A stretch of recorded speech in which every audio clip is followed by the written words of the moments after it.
اعوذ باللہ من الشیطان الرجیم بسم اللہ الرحمن الرحیم۔ محترم سامعین کرام، السلام علیکم ورحمۃ اللہ وبرکاتہ۔ میں امید کرتا ہوں آپ سب خیر و عافیت سے ہوں گے۔ اللہ تعالیٰ آپ کے رزق اور مال میں اضافہ فرمائے، آمین ثم آمین یا رب العالمین۔ آج ہم بات کریں گے خواب میں شکار کرنے کے حوالے سے۔ اس کی مختلف صورتیں ہیں اور ان کی مختلف تعبیریں ہیں، اور اگر آپ ان تمام تعبیروں کو جاننا چاہتے ہیں تو اس ویڈیو کو آخر تک ضرور دیکھیں، اور اگر ابھی تک آپ نے ہمارے چینل سید شاہ سلطان کو سبسکرائب نہیں کیا تو سب سے پہلے اسے سبسکرائب کریں، ویڈیو کو لائک کریں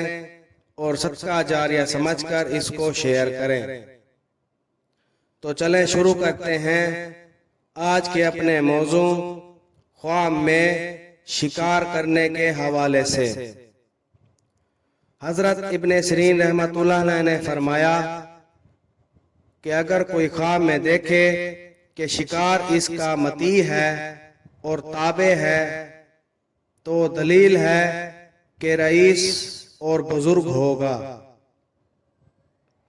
اور بعض اہل تعبیر نے بیان کیا ہے کہ چوروں کا سردار ہوگا، اور اگر دیکھے کہ شکار اس کے تابع نہیں ہے تو اس کی تعویل اول کے خلاف ہے، اور اگر دیکھے کہ شکار کی صورت پر ہوا ہے دلیل ہے کہ بد دین ہوگا اور باطل کی طرف میلان کرے گا۔ حضرت جابر مغربی رحمۃ اللہ علیہ نے فرمایا اگر دیکھے کہ شکار کو جال یا پھندے سے پکڑا ہے تو دلیل ہے کہ اس کو اسی قدر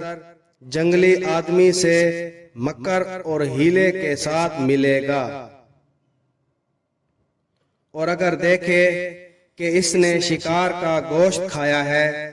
تو دلیل ہے کہ جنگلی آدمی سے کچھ مال چھینے گا، اور اگر دیکھے کہ شکاروں میں مقیم ہوا ہے اور اس کو ان میں مقیم ہونے سے کوئی نقصان نہیں پہنچا ہے تو دلیل ہے کہ جنگل میں مقیم ہوگا اور اس سے خیر و منفعت پائے گا، اور اگر اس کے خلاف دیکھے تو دلیل ہے کہ اس کو تکلیف پہنچے گی اور فائدہ حاصل نہ ہوگا، اور اگر خواب میں دیکھے کہ شکار اس کے ساتھ بات کرتے ہیں اور اس کے مطیع ہیں، اگر اہل علم اور فضل سے ہے تو بادشاہ کا مقرب ہوگا اور مال پائے گا، اور اگر جاہل ہے تو ایسا کام کرے گا کہ لوگ اس پر تعجب کریں گے۔ ویڈیو پسند آئی ہو تو اسے لائک کریں